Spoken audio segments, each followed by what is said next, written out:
Queridos televidentes de todo el país, buenas noches y bienvenidos. Empezamos esta emisión informativa con noticias de Crónica Roja. Para ello nos enlazamos ya con nuestros compañeros Julio César Saona y Charlie Pisa. Colegas, bienvenidos. Empezamos contigo, Julio César, y un crimen que se registró en el norte de la ciudad. Por favor, coméntanos más detalles.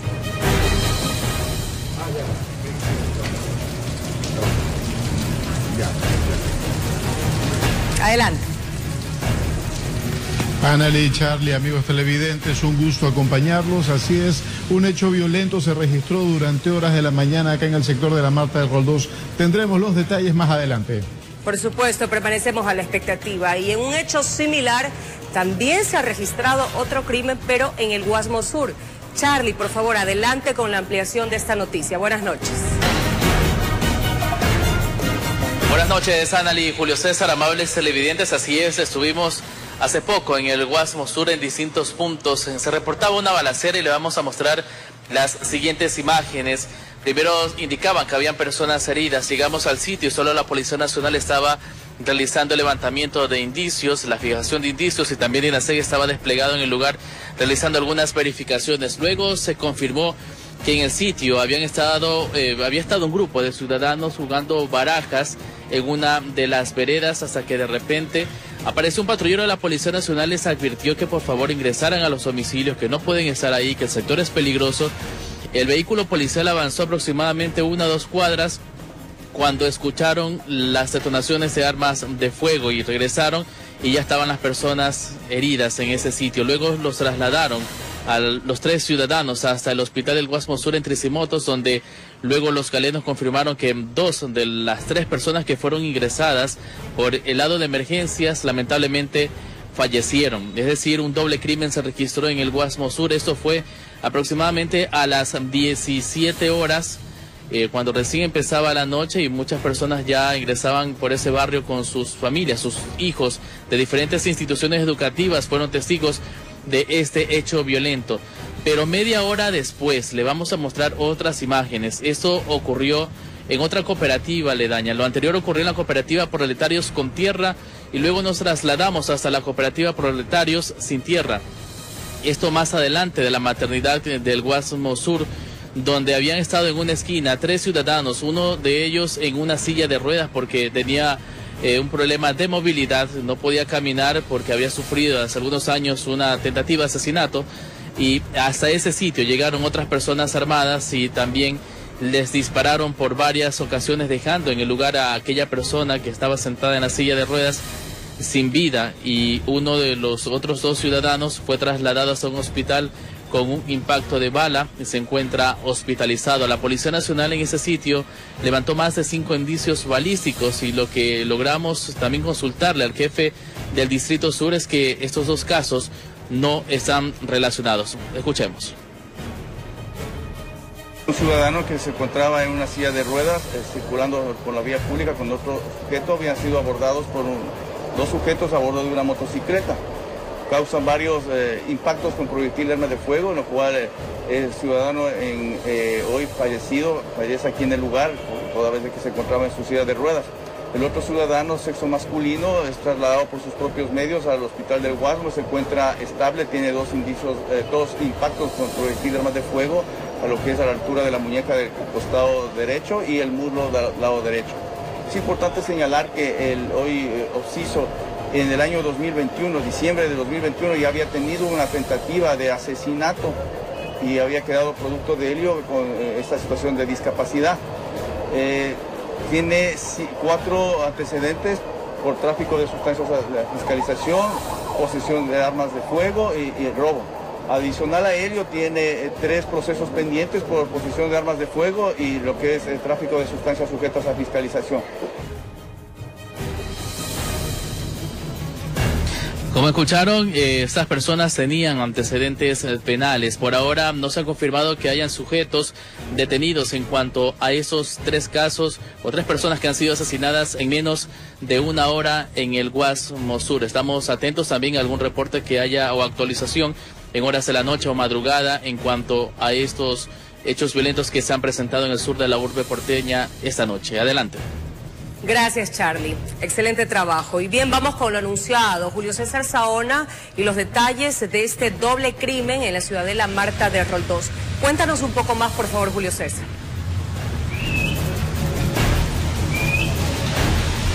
Ana, querida Charlie, amigos televidentes, buenas noches. Son exactamente 22:06. ¿Qué es lo que ocurrió en el sector de la Marta de Roldós, en donde exactamente nosotros estamos ubicados? Más temprano se escucharon detonaciones, fue una balacera que terminó con la vida de 2 personas que se encontraban dentro de un vehículo. Los detalles los tenemos a continuación. Vamos con el video.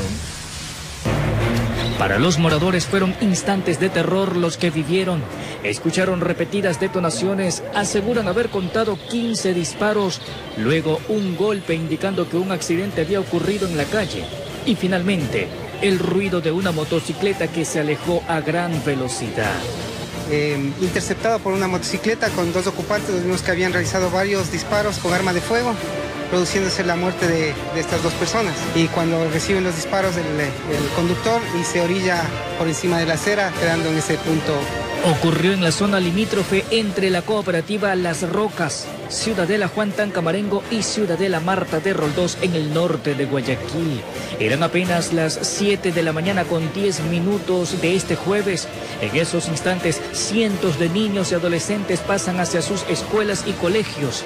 En medio de ese ambiente empezó el acto criminal en contra de aquellos 2 hombres que bajaban desde el cerro de Mapasingue y se dirigían aparentemente hacia la principal. Sí, el señor venía encebollado, el taxista, sí. Hace tiempo atrás, antes de la pandemia, ya se había retirado. Una persona sana, pero dice que ha cogido al señor como taxista porque estaba trabajando de taxista y lo mataron también al señor. Me da mucha pena porque lo conozco. Criminalística, Grupo de Operaciones Especiales se encuentra realizando labores investigativas y de operativas, y también en otro lugar donde se ha encontrado la posible motocicleta con la cual se perpetró el hecho delictivo.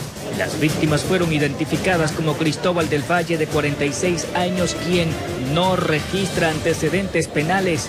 El segundo fallecido es Genaro Ortiz, de 43 años. Según la policía, esta persona sí cuenta con un antecedente en el año 2000 por delito de robo. Moradores del sector señalaron su malestar en contra del procedimiento de primeros auxilios. Aseguran que el conductor estuvo vivo durante varios minutos. El taxista, él pedía ayuda y no le hicieron nada. Yo me puse mal porque yo lo vi con vida, él movió la mano y los policías no hicieron nada, la verdad. Yo le dije, pero mire, señor policía, si quiere yo me pongo a darle los primeros auxilios. No, me dice, no se puede. Informó José Morales. Bueno, aparte de todo, pues informándoles, son 22:08, pues hay que recalcar que la policía está haciendo los operativos policiales acá en la zona. Sí hemos visto unos cuantos patrulleros acá en este punto, pese a que en este sector del norte de la ciudad de Guayaquil está lloviendo, sí nos hemos podido percatar de unos cuantos patrulleros, tanto motociclistas como camionetas, las cuales están haciendo la operación o las acciones antidelictivas para precisamente evitar que vuelvan a cometerse este tipo de hechos violentos. Bien, ese es el informe que tenemos hasta esta hora de la noche desde acá, desde la Marta de Roldós, siendo las 22:09. Ana, ¿tú tienes más información desde estudios? Muy buenas noches. Por supuesto, Julio César, buenas noches. Vamos enseguida con una noticia que ha causado mucha conmoción.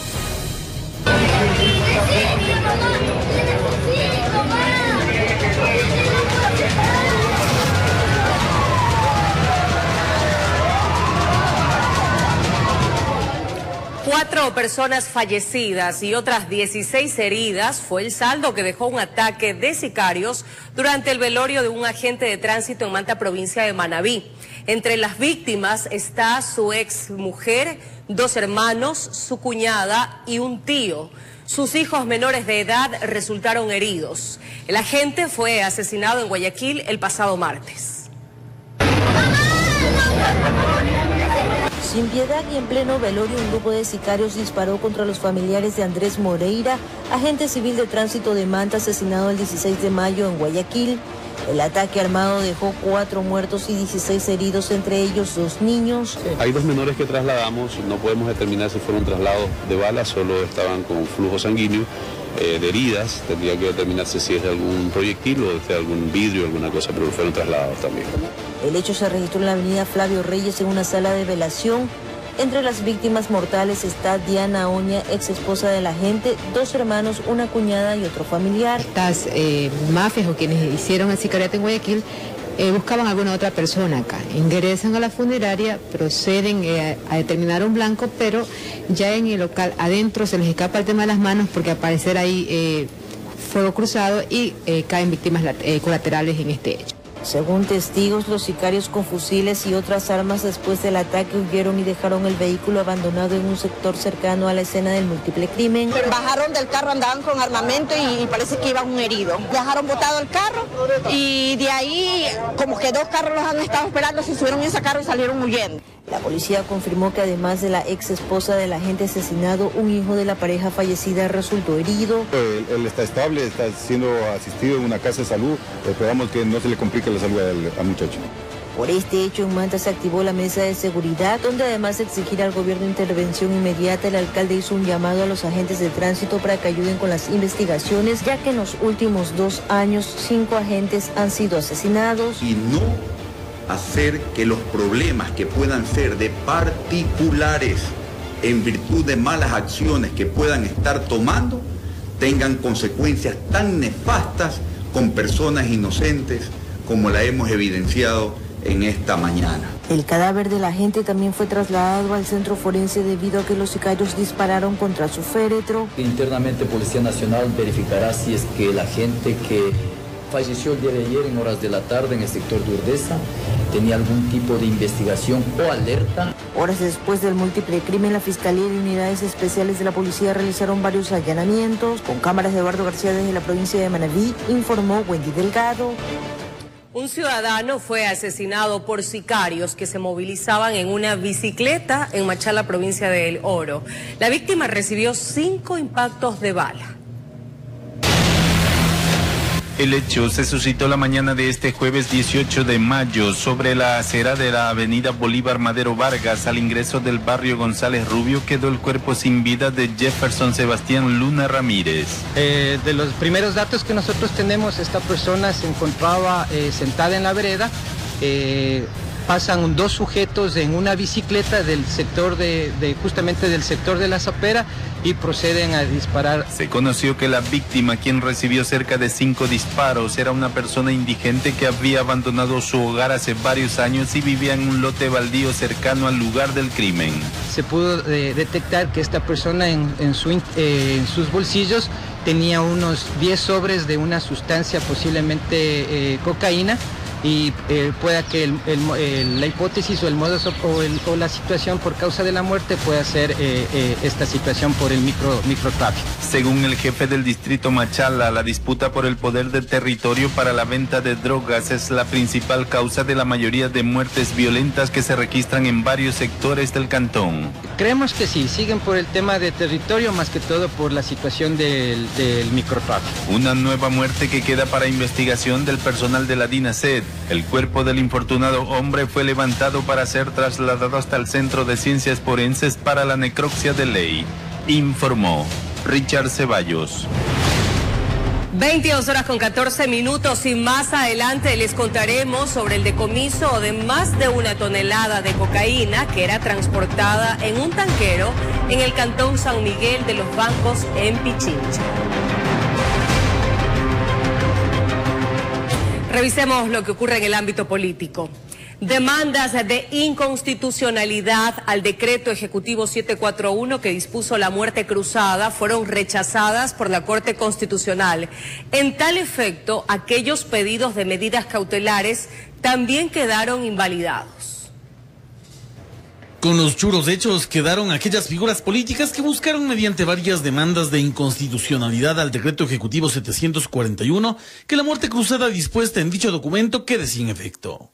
Hasta el miércoles pasado, por ejemplo, el argumento del Partido Social Cristiano era que la Corte Constitucional debe dirimir la validez o no de lo actuado desde la Presidencia de la República. Si el decreto carece de legalidad y carece de constitucionalidad, la Asamblea se mantendrá en pie con las expectativas de los ecuatorianos de estos 2 años. Si el decreto, por el contrario, tiene la validez y el reconocimiento por parte de la Corte, nos iremos a elecciones. Y eso precisamente resolvió este jueves la Corte Constitucional. En un boletín oficial se indicó que los 3 tribunales del organismo inadmitieron las 6 demandas de inconstitucionalidad que ingresaron. De otra parte, el documento añade que la Corte también rechazó los pedidos de medidas cautelares que buscaban suspender provisionalmente los defectos del decreto impugnado. Justamente uno de esos pedidos llegó la mañana de este jueves de la mano del Frente Popular, con el apoyo de la UNE y Unidad Popular. Y le hemos pedido medidas cautelares, es decir, que mientras resuelve el fondo de manera rápida, efectivamente suspenda los efectos de este decreto, lo que significaría que se active el juicio político y Guillermo Lasso pueda ser destituido. Pero como lo hemos ya expuesto, todas esas intenciones quedan en el pasado y sin esperanza alguna para proseguir. Incluso el documento emitido desde la institución explica. En los 6 autos emitidos se recalca que así como la Corte Constitucional no tiene competencia para pronunciarse respecto de la verificación y motivación de la causal de grave crisis política y conmoción interna invocada por el presidente para disolver la Asamblea Nacional con fundamento en el artículo 148 de la Constitución, tampoco la tiene ninguna autoridad judicial en el país. Sin más vueltas que darle, lo que prosigue es avanzar hasta las elecciones anticipadas a ejecutarse en 90 días. Informó Javier Rosero. El 20 de agosto la primera vuelta y el 15 de octubre la segunda son las fechas tentativas que maneja el Consejo Nacional Electoral para las elecciones anticipadas. El calendario oficial deberá estar aprobado antes de la convocatoria a elecciones. En el Consejo Nacional Electoral CNE no quieren quedarse cruzados de brazos y ya manejan un posible calendario. Sería el 20 de agosto las elecciones para primera vuelta. La segunda vuelta estaríamos pensando hacerlo el 15 de octubre. Esto es una vez que ya se proclamen los resultados definitivos y en firme de quienes pasan a la segunda vuelta. Al existir 90 días para preparar el proceso electoral, los tiempos en las diferentes fases se verían afectados. El proceso de democracia interna va desde el 25 de mayo al 31 de mayo, es decir, tenemos 7 días, ¿no? Entonces, eso significa que ya deben estar en este momento ya buscando candidatos. Y la inscripción de candidaturas inmediatamente tendrá todo a través del sistema informático en línea. La campaña electoral tendremos 8 días, del 8 al 15 de agosto. El voto en el exterior será de forma telemática, manteniéndose la posibilidad de los mismos miembros de las juntas receptoras del voto. Consideraría que por cuestiones de transparencia se puede hacer un nuevo sorteo para los miembros de las juntas receptoras del voto para dar. Pero vamos a ver qué implica esto y son temas que todavía estamos por definir. ¿Y a los otros ya les pagaron? Todavía no, estamos en proceso de... Mire, yo tengo deudas pendientes con el IGM, tenemos muchas cuentas todavía por cerrar. Recordemos también que el registro electoral se va a mantener el del 2023, ¿ya? Porque no hay tiempo para realizar cambios de domicilio ni nada de esos temas. Entonces sí, estamos conversando, por eso es que no puedo darles mayor referencia en cuanto a fechas exactas. Informó Héctor Romero. El Pleno del CNE decidió dar luz verde al proceso electoral tras la disolución de la Asamblea. Escuchemos. A declarar el inicio del proceso y periodo electoral. Con la aprobación del inicio del periodo electoral y del proceso electoral, la función electoral se convierte en la máxima autoridad a nivel nacional respecto a organizar elecciones. Esto significa que ninguna autoridad, persona o institución puede interferir de manera directa o indirectamente en la posibilidad de entorpecer o tratar de que no se desarrolle de forma normal y más aún en una situación que la ciudadanía espera que se cumpla con los plazos establecidos en la ley.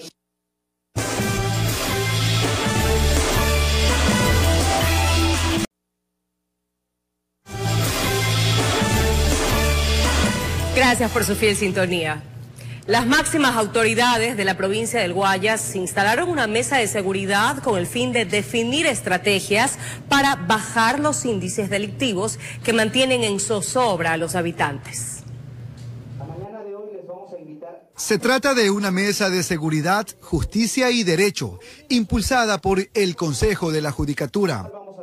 La integraron diferentes autoridades, entre ellas el presidente del organismo William Terán, la prefecta y el gobernador de Guayas, Marcela Aguiñaga y Francesco Tabaqui, respectivamente. Luego de 2 horas de reunión, se establecieron varias acciones. Debemos de traer este mes 2.850 policías nuevos a la provincia del Guayas, que se van a sumar a los 10.950 policías que ya tenemos y que también tengan un hospedaje. El Consejo de la Judicatura, como órgano de control y de gobierno de la función judicial, está dispuesto y está trabajando, empeñado en la autodepuración interna de la función judicial. Aguiñaga mencionó que sin recursos, poco o nada se puede hacer. Además, adelantó cuál será el aporte de la prefectura durante su administración. Por ejemplo, invertir en tecnología en nuestras vías, para que nuestras vías puedan estar conectadas con el ECO 911 y podamos tener el ingreso, el reporte con cámaras de información. A la reunión acudieron representantes de juntas parroquiales y de organizaciones sociales. También varios alcaldes de la provincia, entre ellos el burgomaestre del cantón Villamil Playas, Gabriel Valladares, cuya vida estuvo en peligro durante un ataque armado. La vida de todos los playacenses y todos los ecuatorianos estamos en riesgo. La situación de la policía, tenemos 60 uniformados, ellos no tienen ni siquiera un lugar donde descansar, no tenemos ni patrulleros, no existe nada, Playa está totalmente abandonado. Se pidió también que se sobreproteja al agente policial que, haciendo uso de su arma de dotación, llegue a abatir a un delincuente. Informó Jorge Salazar. Decomisan más de 1 tonelada de cocaína que era transportada en un tanquero en el cantón San Miguel de los Bancos en Pichincha. El conductor del pesado vehículo fue detenido. A este enorme de la carretera le pararon la marcha cuando circulaba por el sector de Río Blanco del cantón San Miguel de los Bancos. A simple vista era un tanquero que llevaba miles de galones de diésel. Hasta ese momento nada extraño, todo dentro de los parámetros normales. A la cabeza del operativo agentes antinarcóticos, quienes tenían información que el combustible era pura fachada. En alguna parte escondía un millonario cargamento de droga. Teníamos la información correspondiente en relación a este vehículo por una investigación que está aperturada durante 3 meses. El chofer y único ocupante como que se asustó al ver el movimiento policial. Tras una revisión minuciosa, encontraron un doble fondo en el techo. Hábilmente construyeron un compartimento donde acomodaron los bultos repletos de paquetes de alucinógeno. Se los acopia en un lugar y luego son trasladados a los lugares en donde se alteran las estructuras tanto de los contenedores o a su vez para contaminar los diferentes productos de exportación. Para evacuar los sacos de yutes llevaron el tanquero de 18 metros de largo hasta el cuartel policial, más de 30 bultos que contenían 1030 paquetes forrados con cinta de embalaje. Eran parte del combustible que aparentemente tenía que llegar hasta la ciudad de Santo Domingo, aunque no descartan que el destino final, un centro de acopio en la ciudad de Guayaquil. Pasó por diferentes provincias desde el norte de nuestro país y estaba dirigiéndose hacia la costa. El peso total de la cocaína que habría ingresado desde Colombia por tierra, 1 tonelada 36 kilos. Por la cantidad estiman que el millonario cargamento tenía pasaporte internacional. Sacar de este mercado ilegal más de 10 millones de dosis y de esta manera contribuir a la seguridad de el Ecuador. Al quinto mes del 2023, las unidades policiales han logrado el decomiso de 80 toneladas de alucinógeno. En Quito informó Iván Casamen. Nos vamos a una pausa, pero al volver les contaremos un hecho insólito. Un sujeto se desnudó y empezó a atacar a las personas de un gimnasio. ¿En dónde ocurrió? Todos los detalles al volver de esta pausa.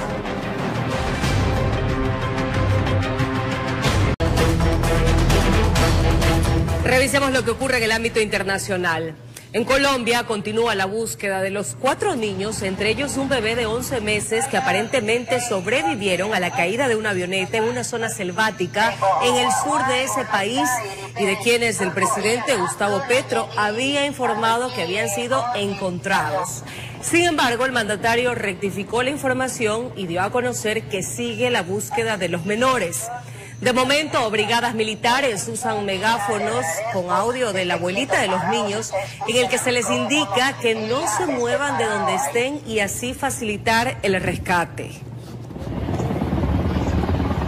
En México, las autoridades encontraron a 49 de los migrantes secuestrados en un autobús al norte de ese país cuando intentaban llegar a Estados Unidos. Las víctimas son 23 hombres, 15 mujeres, 6 niños y 5 niñas.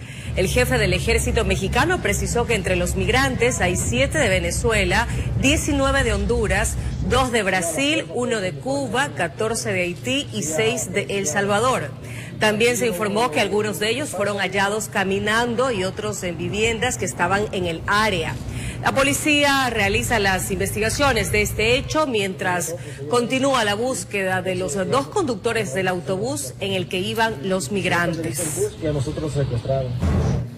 Miles de israelíes participaron en una nueva edición de la Marcha de la Bandera por las calles de Jerusalén, en un evento tradicionalmente polémico, pero en el que este año no se han registrado graves incidentes, más allá de más de una decena de detenciones. La marcha, que atraviesa el barrio musulmán de Jerusalén, conmemora la reunificación de esa ciudad durante la Guerra de los 6 días en 1967. El primer ministro Benjamin Netanyahu expresó que la celebración en Jerusalén ocurre 13.000 años después de ser fundada por el rey David, 75 años después de ser refundada como la capital del renacido Estado de Israel y 56 años después de haber sido reunificada. Y ya con lo anunciado en Estados Unidos, en un insólito y confuso episodio, un hombre desnudo atacó a los asistentes de un gimnasio en Miami tras intentar utilizar las máquinas para luego golpear a varios transeúntes en las calles. Toda la escena fue captada por un video aficionado y difundido. Personal del gimnasio señaló que el hombre estaba tomando una clase antes de su violenta reacción. Las imágenes muestran incluso cómo acosa a una persona en silla de ruedas antes de que otro ciudadano le golpeara en la nuca con una maleta. La policía acudió al lugar, pero el hombre los enfrentó. Sin embargo, luego salió corriendo entre los vehículos hasta que finalmente fue arrestado. Los agentes se lo llevaron para una evaluación de salud mental. Y por otra parte, la figura de Miami Heat, el jugador Bam Adebayo, sorprendió a todos durante una rueda de prensa cuando atendió una llamada de su madre. El deportista, tras contestar, le dice que está respondiendo a periodistas de los medios. Sin embargo, al parecer, su madre continúa haciéndole preguntas que él, muy obediente, contesta. Al finalizar la llamada, el jugador, entre sonrisas, pidió disculpas a los reporteros y también solicitó seguir con la rueda de prensa.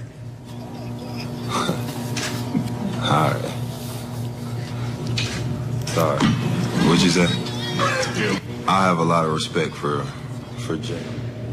22:38 y es momento de un nuevo corte comercial, pero quédese con nosotros porque al volver les contaremos que familiares de pacientes del hospital IES Ceibos en Guayaquil se quejaron ante el gobernador del Guayas por la atención que recibían en una sala de espera improvisada.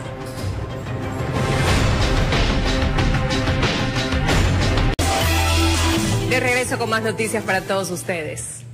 En los 6 meses que le restarían al gobierno en el poder, algunas carteras de Estado reestructuran sus programas de trabajo. Para el Ministerio de Salud se priorizará el abastecimiento de medicinas vitales, contratación de profesionales y equipamiento de hospitales y centros de salud. Veamos. El desabastecimiento de medicamentos e insumos ha sido una de las denuncias no solo de pacientes, sino de profesionales de la salud de hospitales de la red pública. Hoy con un escenario político en el cual tras activar la muerte cruzada, al actual gobierno le restarían alrededor de 6 meses en el poder, la pregunta es ¿qué se va a hacer en este ámbito en tan corto tiempo? El ministro de Salud, José Ruales, informó que esto estaría en su lista de prioridades, con énfasis en proveer medicamentos vitales. Es decir, aquellos que sirven para las cirugías de corazón, para los trasplantes, para las enfermedades raras, las enfermedades catastróficas, el cáncer. En eso estamos cubriendo, tenemos ya cubierto, nos falta un factor de coagulación de todos, por ejemplo, para las personas hemofílicas, ¿sí? Estamos en el 95%. Otro de los temas urgentes sería la contratación de profesionales de la salud. Detalló que la brecha este año alcanzó los 12.000, de los cuales solo hasta abril pasado se ha logrado vincular más de 3.000. Y más o menos la idea es contratar 1.000 personas adicionales, los vamos a cubrir en estos 6 meses, tanto en los hospitales como en los centros de salud. Y no solamente médicos, enfermeras. Por primera vez estamos contratando una gran cantidad de psicólogos. El equipamiento de hospitales y centros de salud a escala nacional sería otro de los temas al cual le pondrán el pie al acelerador. Equipamiento en quirófanos, equipamiento en emergencias, en salas de cuidados intensivos, pero también en salas de parto, en atención, por ejemplo, equipos antropométricos. En el marco de esto último, el ministro inauguró la primera sala de trauma y choque completamente equipada para pacientes pediátricos en el Hospital Vaca Ortiz en Quito. Una sala similar se tendría prevista para el Hospital Francisco y Casa Bustamante en Guayaquil. En Quito informó Adriana Rojas. Familiares de pacientes del Hospital IES Ceibos en Guayaquil se quejaron ante el gobernador del Guayas por la atención que recibían en una sala de espera improvisada. El funcionario recorrió las instalaciones y con el MIES presentó un programa para solucionar estos inconvenientes. Hasta el día miércoles estuvieron parados, sentados y acostados en esta área del Hospital IES Ceibos en Guayaquil, esperando información de sus pacientes. Pero este jueves se sorprendieron al ver los asientos improvisados y después de unas horas el gobernador de Guayas, que hacía un recorrido por estas instalaciones y les contaron la atención que estaban recibiendo. En el verano que se viene, que usted sabe que es frío, una ¿no? silla más cómoda, porque hoy recién pusieron esta, que viene usted, porque hay que poner estas bancas y no para todos. Sí, le entiendo perfectamente. Por eso estoy aquí. Pagamos nosotros. Usted no es la única paciente, hay que procesar todo lleva un trámite, todo lleva su tiempo. Pero yo entiendo, pero mi caso, o sea, mi hijo tiene un aneurisma roto. Entiendo, no lo justifico, tal vez el exceso de atención hace que no puedan demostrar tanta empatía. El representante del Ejecutivo en la provincia prometió que habrán cambios y mejorarán esta sala de espera.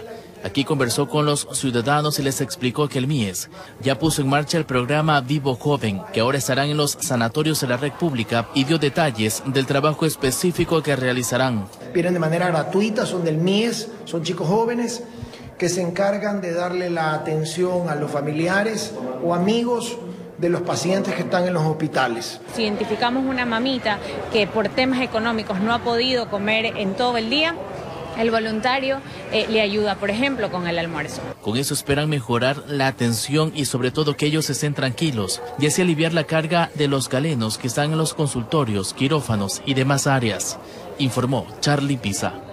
Qué buena iniciativa. Por otra parte, se llevó a cabo la primera sesión ordinaria municipal en el Consejo de Guayaquil. Varios fueron los puntos a tratar, entre ellos el tema seguridad. Se llevó a cabo la primera sesión ordinaria del Consejo Municipal de Guayaquil. Ya quedaron definidas las distintas comisiones para ya arrancar por parte de la nueva administración con todos los trabajos en distintas materias. El alcalde Aquiles Álvarez daba detalles de lo que aquí, en mitad del Consejo, se trató. Tenemos ya algunos directores nuevos nombrados en algunas direcciones. Estamos trabajando en los directorios de las diferentes empresas públicas y fundaciones para elegir al nuevo presidente de cada directorio para que nombren al nuevo gerente de cada empresa pública o fundación. Estamos avanzando duro, empieza la jornada muy temprano. Se tocó el tema del reordenamiento territorial, eso todavía se lo tiene que alargar un poco más. El proyecto se está analizando, lo vamos a seguir socializando con los concejales, después con la población en general. Estamos trabajando en la ordenanza para aprobarla lo más pronto posible. Como dijimos en campaña, tenemos que empezar ordenando la casa. En materia de seguridad también se expresó. Un trabajo coordinado es lo que explicaba el burgomaestre, que se preparan para que haya más seguridad en la Perla del Pacífico. Hemos reunido con el gobernador, nosotros como alcaldía hemos ayudado, ya conseguimos de los 3.000 policías que está pidiendo el señor gobernador, hemos conseguido ya un espacio para prácticamente los 3.000 policías, con la empresa privada que nos está ayudando, colaborando para que los policías que recién se están graduando vengan a Guayaquil y nos ayuden en la seguridad. Informó Julio César Saona. Breve pausa, amigos, pero volvemos enseguida.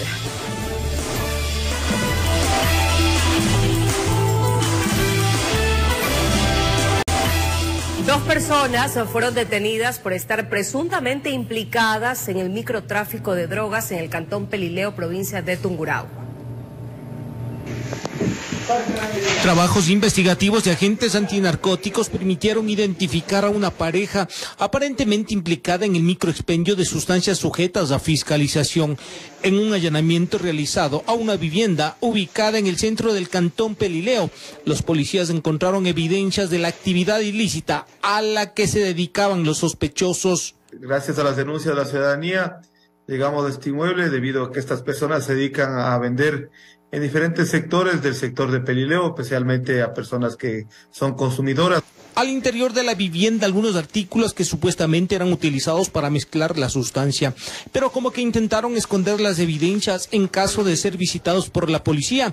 En un pequeño espacio verde tenían droga enterrada.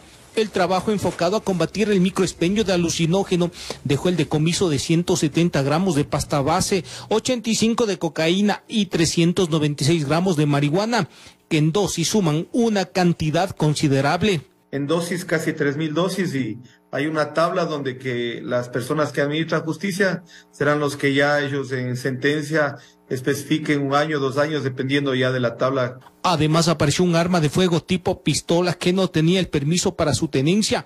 La policía presume para qué era utilizada. Utilizan el arma ellos para amedrentar, para protegerse. Cabe indicar también de que a veces existen otros GDO también que quieren abarcar ciertas esquinas, ciertos territorios. Los detenidos que se quedaron con prisión preventiva no contaban con antecedentes, informó Iván Casamen. En otro tema, la prefecta del Guayas, Marcela Guiñaga, señaló que la draga para el río Guayas podría entrar en operaciones dentro de unos 30 días. Mientras tanto, el contratista ya registra 10 planillas por concepto de multas. Se encuentra a mitad del río Guayas, a la altura de Los Guasmos. La prefecta Marcela Guiñaga realizó un recorrido para conocer de cerca en qué condiciones se encuentra esta maquinaria. La draga ya está en el agua, no está operando, lamentablemente todavía. Nos han anunciado que esto tomará más o menos 30 días hasta que comencemos a tener la operativa sacando el sedimento. El dragado del río Guayas tiene como finalidad solucionar problemas originados por la sedimentación de los ríos Daule y Babahoyo. Por ese motivo, el pasado 1 de abril llegó la draga al país con la finalidad de iniciar con ese trabajo. Pero parece que todavía es necesario esperar un poco más. Están armando la tubería está saliendo por pedazos de Contecom, del puerto. Así que lo que hemos requerido es que en los próximos días nos sentemos a ver el cronograma real de cumplimiento del famoso dragado, ¿no? Porque es una obra que tiene que continuar, pero que al mismo tiempo tiene que responder del adecuado manejo de los recursos que le pertenecen a los guayasenses. De su parte, la prefecta señaló que estas demoras le están generando multas acumuladas al contratista que opera la draga. El contratista reconoce sus atrasos. Nosotros en los próximos días convocaremos a una reunión ya técnica jurídica para ver, hay multas acumuladas que se están descontando de las planillas. Vamos por la planilla número 10. $325.000 de multas que va acumulando el contratista. Él es consciente de que han tenido una cantidad de problemas. Informó José Morales. Tras la declaratoria de alerta amarilla en 17 provincias por la inminente llegada del fenómeno del Niño a Ecuador, la Secretaría de Gestión de Riesgos mantiene reuniones de trabajo con las nuevas autoridades de los gobiernos autónomos descentralizados para delinear competencias y emprender acciones de prevención. Labores de prevención y mitigación deben ejecutar los gobiernos autónomos descentralizados de los 143 cantones que están dentro de las 17 provincias declaradas en alerta amarilla ante el arribo del fenómeno del Niño. Las autoridades seccionales que recién asumieron funciones tienen entre sus prioridades entender cómo afectaría el fenómeno del Niño en sus territorios y qué podrían hacer para mermar las consecuencias. Pero ¿por dónde empezar? Verificar en los planes de desarrollo y ordenamiento territorial anteriores qué mapas de riesgos tienen que revisar cuáles son las mesas técnicas que tiene que armar, mesas de agua, de medios de vida, de salud, de infraestructura. La Secretaría de Gestión de Riesgos tiene claro que la amenaza más significativa está en las localidades situadas a una altura menor de los 1.500 metros sobre el nivel del mar. Por ello, mantiene reuniones de trabajo con los representantes de estos cantones, a quienes se les explica los protocolos a seguir. Identificando sus sectores vulnerables expuestos a inundaciones o a deslizamientos, que vayan conversando con las poblaciones, con sus líderes que pueden estar afectados en estos sectores, la articulación que necesitamos tener en territorio. En algunos municipios ya se han iniciado los trabajos preventivos. Haciendo limpieza del alcantarillado de aguas lluvia, agua servida, con la contratación de Hidroclin. La colaboración de los ciudadanos también es muy importante. Haciendo la limpieza de su sistema de drenaje de lluvia en sus casas, vayamos revisando en el barrio que los desagües estén limpios. La Secretaría de Gestión de Riesgos tiene en su página web el Manual del Comité de Operaciones de Emergencia, documento útil para que los actores de las instituciones involucradas conozcan los protocolos vigentes y los desarrollen en épocas de crisis, informó Maite Morán.